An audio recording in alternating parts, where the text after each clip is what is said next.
Pay attention to your surroundings, old man. Miss, I'm only 32! That does not make me old!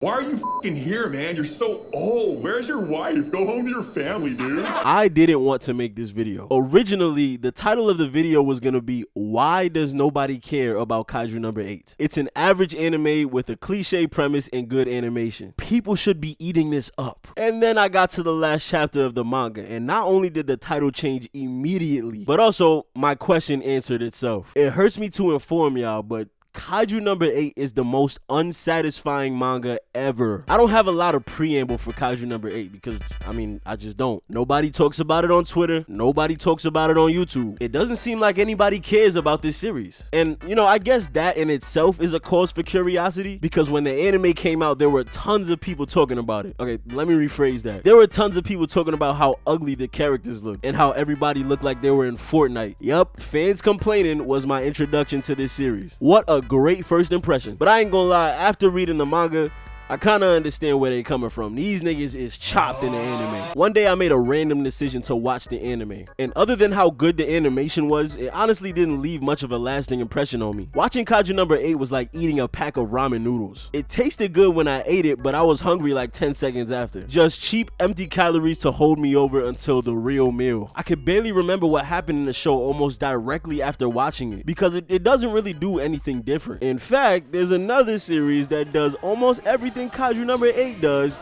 but just 10 times better. And I'm not gonna harp on that because, everybody and their mother already made that comparison, but y'all know what I'm talking about. Despite all of this, I still had hope for the series. One reason is because even though they're pretty silent, I knew that the series had a strong fan base. Another reason is because I really like Kagurabachi. What the hell does that have to do with Kaiju number 8? Let me explain. Kagurabachi starts off as a super cliche and edgy revenge story. However, as the manga continues, it becomes one of the deepest stories that you've ever read. This is that good food. And I didn't want to count Kaiju number 8 out like that, especially because Kafka's original character arc is pretty inspiring. So I'm thinking, you know what, let's give this series a fair shot. Let's read the manga from chapter 1 and let's go into it with a clear mind. And unfortunately, chapter after chapter, it just kept disappointing me. No matter how hard I tried, I could not enjoy what I was reading to the fullest extent. This was not that good food. This that fast food. There's gonna be mad spoilers for Kaiju number 8, so don't say I didn't warn you. And without further ado, make sure you guys leave a like, subscribe, hit that hype button, and tell me what you guys think about Kaiju number 8. Can we get much higher? So high. Alright, it's been a long time since I've had the chance to complain about a series. Kaiju number 8, thank you so much. Daddy is ready to let loose. Kaiju number 8 has a simple premise. The story takes place in a world that's constantly terrorized by monsters the size of my dick. Reproductive gland. AKA Kaiju. Our main character Kafka's hometown got destroyed by a kaiju. So him and his best friend Mina Ashiro make a promise to each other that one day they would join the Japan Anti-Kaiju Defense Force and fight side by side to destroy the kaiju. Fast forward and Mina becomes a high-ranking officer in the Defense Force and Kafka is a fat fuck. After failing the Defense Force exam time and time again, Kafka decides to give up and choose a different career path, becoming a monster cleaner instead, cleaning up kaiju poop after the Defense Force spins the block. But one day, a new recruit, Reno Ichikawa, comes along and convinces Kafka to never give up. Ichikawa's resolve gives Kafka the confidence to try out for the exam one more time. And after saving Ichikawa's life from a kaiju, they both take the exam and join the Defense Force, with Kafka's goal being to one day stand beside his childhood friend Mina on the front lines. Oh yeah, and Kafka gets turned into a kaiju. That also happens. Now, I know that I've been throwing jokes around left and right this entire video, but let's get serious for a quick second. I really like this beginning concept. One thing about me is that I've always been a dreamer, and whenever a show gives characters the motivation to follow what they believe in, it always touches me in my heart. Not to mention that Kafka is going through something that everybody goes through. He's aging. The more you age and the older you get, the farther away your dreams seem to get as well. The pressures of life and responsibilities begin to weigh down hard on you, and you become a little bit more realistic when thinking about your future. Even though I'm only 23 years old, this is something that happens to me a lot. I'm still a big dreamer, don't get me wrong, but the older I get, the harder it is for me to see things how I saw them when I was younger. When I was a kid, I was super wide-eyed and I thought that nothing could stop me. But now I'm a little more jaded to life and I understand what it's like to be bogged down with responsibility. That's why I really like the concept for Kafka's character. It's one of the more realistic representations of working harder to achieve your dreams. Not only that, but the salt in the wound is seeing one of your peers do exactly what you said you were gonna do. Ooh, I know that burn. So this man's story truly resonated with me.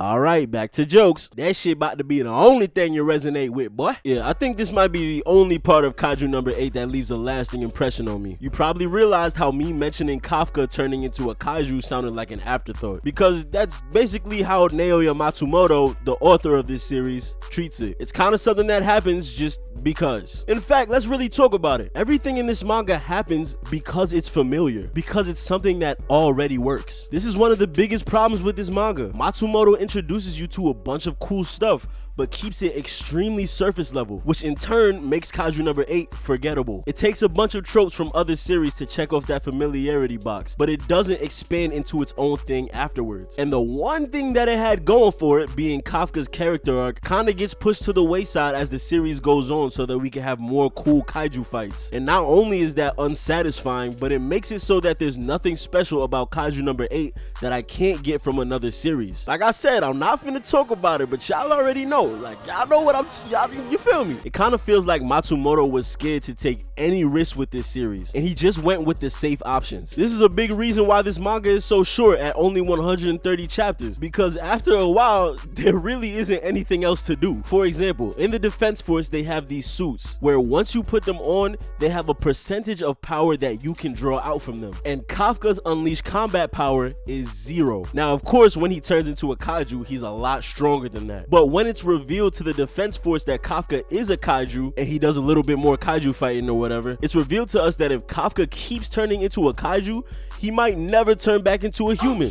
Okay, alright, mystery, I like this. So what does Kafka do? He decides to start training his body up so that he can fight without having to rely on the kaiju powers. Before this, he even goes up 1%, which is lame as hell, but I mean, you know, it's something, right? This is actually pretty interesting. It gives us a little insight into Kafka's mind. He loves the fact that he's able to help save people with the kaiju powers, but he also wants to get strong enough to do things on his own without having to rely on them. And there's a consequence for relying on them. So Matsumoto, what are you gonna do with this? Absolutely fucking nothing. Kafka never does anything as a human being. His unleashed combat power never goes up, and all the training that he did was only used to fight in his kaiju form. Like what was the point of all of this? The thing about Kafka never turning back into a human bears no consequence on the story, because shortly after this is revealed, we're already in the final battle, so it doesn't matter. Like, you know what I'm saying? Using a trope that we're already familiar with and then not expanding on it to make it anything different. That is the epitome of this manga, and that is the reason why this story will just fade into obscurity. Honestly, I can only hope that the characters make this a little more interesting for me. They don't.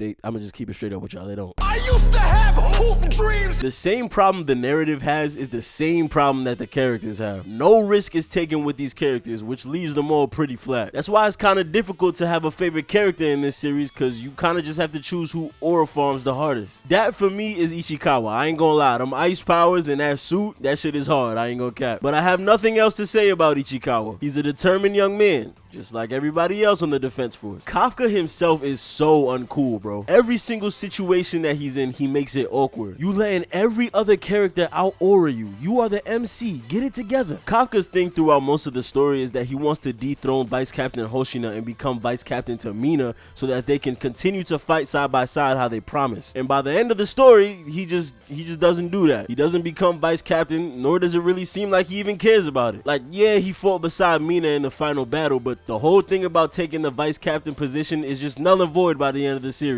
Hoshina doesn't say anything about it, and neither does Kafka. Hoshina is a cool character. I don't really have anything else to say about him. He's a determined young man, just like everybody else on the Defense Force. Only difference with him is that he is clearly more Asian than everybody else. Mina she is the driest character on this roster. I mean, I guess sometimes she's pretty cool with that big ass blicky, and she gets some good development. You know, out of all of the backstories, hers is probably the most compelling, but she doesn't get enough screen time with Kafka for it to really mean anything to us or to him, and she don't got no ass, so she loses points for that too. Narumi, this nigga is ugly in the anime.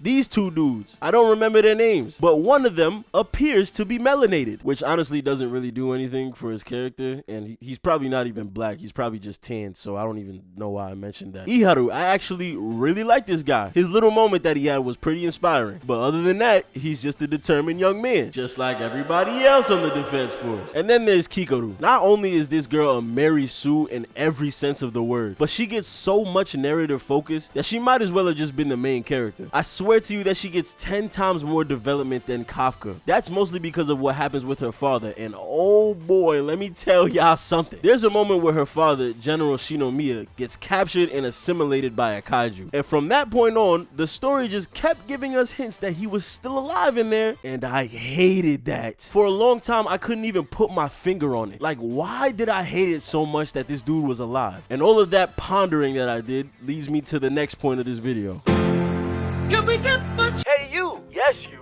Did you know that you can get your own numbers weapon suit for free? Yes, free! All you gotta do is hit that subscribe button and turn on notifications. It comes with some super strong kaiju powers, so it might kill you, but who cares? It'll get shipped straight to your house. Claim your free super powered Nike tech now. Subscribe! This series has a lot of things. Great art, cool transformations, and a good beginning premise. But the one thing it doesn't have is consequences, which makes it pale in comparison to another show that we all know and love. But like I said, I'm not gonna say anything, you know. I'm not gonna say that. You can't have a world that's overrun by bloodthirsty monsters and only talk about the deaths that it's caused. You have to actually show these deaths. If we don't see any actual casualties, then it doesn't feel real, and I won't be able to suspend my disbelief. Consequences are what make a world feel real, and since there are absolutely none here, the world feels faker than Kim K's left ass cheek. Nobody dies, nor do they even get incapacitated. And before I continue, I know everybody is gonna be coming with this straw man argument. Just because a series doesn't have any deaths doesn't mean that it isn't good. I agree, but this is the thing. Throughout the entire story, they talk about how people die on the defense force all the time, and we get to see none of that. Oh, but I'm not done. That's not the only thing that doesn't have any consequences. These kaiju suits that they wear, they're pretty powerful and cause major strain to the body when being used at full power for too long. But guess what? No matter how much these guys overheat, it means absolutely nothing. They either just push through it and keep fighting, or leave for a couple chapters and then show up fighting again like nothing ever happened. There's a moment where Captain Hoshina gets his arm cut off. Psych, it's just the tail of his suit, and when he's about to lose, he just has a flashback and that makes him stronger. No consequences. Kikoru gets done fighting a Kikoru kaiju, and she goes past her limit, but a few chapters later she comes back wielding not one but 2 kaiju powers. How is her body not exploding? She already overheated the first time, and she's integral to the final fight too. Without her, they all die. No consequences. There's a moment when Hoshina says, oh, one hit from this will kill me. So naturally, he gets hit by it, but then he hops back up like he stubbed his toe. No consequences. Kafka literally sacrifices his humanity at the end. He basically makes a deal with some spirit to where if he takes his kaiju heart to get stronger,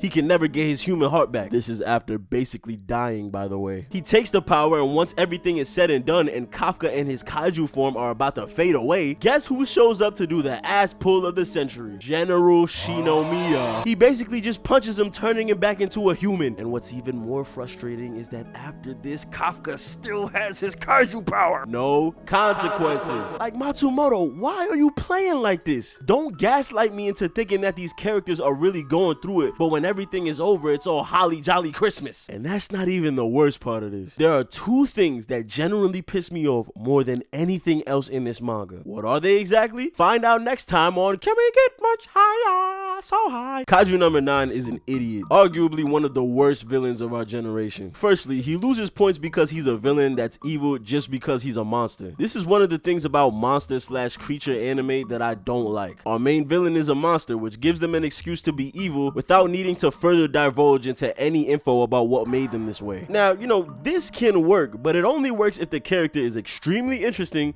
or extremely diabolical. Kaiju number 9 is neither of those. He's just a regular level of diabolical, and frankly, he's not that interesting at all. And also, like I said earlier, he's a dunce. First off, where did he even come from? I don't know. Why is he the first kaiju capable of speech? I don't know. Okay, you know what? Whatever. That's not even important. How the hell is he able to create kaiju and raise them from the dead? I don't know. All right, hold on, Matsumoto. You don't think that that's something that you should explain? Don't care. All right, okay, sure. Apparently, his purpose is to learn more about humans and create a human kaiju hybrid world. But wait, if you really want to know all these things about humans, then what would be the use of turning them into kaiju? I don't know. In the beginning of the series, he was able to morph into humans. Where did that ability go, and why does he never use it again? I don't know. And you know what? To second that, instead of just revealing himself to the defense force like a dumbass, wouldn't it have just been smarter to kill someone on the defense force, turn into them, and then infiltrate their ranks so that you can knock out 2 birds with 1 stone, learning more about humans and how the defense force works so that he can defeat them in the long run? I swear to God, Matsumoto, if you say, I don't know. God damn it! This dude had everything he needed in his arsenal to carry out his plans, and he just went the dumb route every time. Another thing, without even assimilating Kikoru, he made an entire Kikoru kaiju. Matter of fact, why would you make one of her instead of, I don't know, the strongest guy on the defense force? Kaiju number 8? You don't think that would have been a perfect counter to him? I don't know. Shut up! And it's all because Matsumoto wanted to have this plot line to mirror Kikoru that her daddy doesn't love her. Very subtle, Matsumoto. I see what you did there. Definitely needed you to spell that out for me. The last thing I have a problem with is KAFKA'S kaiju form. And honestly, this video is getting long, so I'm bringing it back. A fan favorite, even though I only did this in one other video, rapid fire questions. How did the flying kaiju make it into the hospital building? Why did the flying kaiju decide to choose Kafka? What happened to all those different kaiju forms that Kafka had in the beginning of the series? They probably would have been really helpful in the long run. Why does the flying kaiju make Kafka one of the strongest kaiju? How is Kafka, a man with absolutely no battle experience, just good at fighting once he gets in his kaiju form? Why was the Meireki monster just hiding out for centuries? How did the souls of all these dead people turn into a kaiju? Is this how kaiju are usually formed? And since this kaiju was formed by a bunch of people that had nothing to do with Kafka, what is the significance of the flying kaiju choosing Kafka? It literally says, I found you, when it runs into Kafka, implying that it was looking for this guy. We even see Hoshina's ancestor in the battle of the Meireki monster, so why doesn't the flying kaiju go looking for him instead? Kafka's kaiju form was directly linked to the Meireki monster. He even says it. When the Meireki monster was fading away,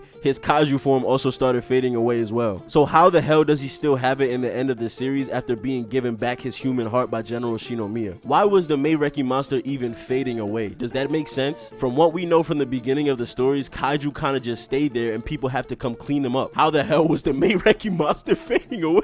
How the fuck did General Shinomiya learn how to do a Deus Ex Machina heart transplant at the end of the story? Alright, I think I'm done. Go read this manga at your own risk.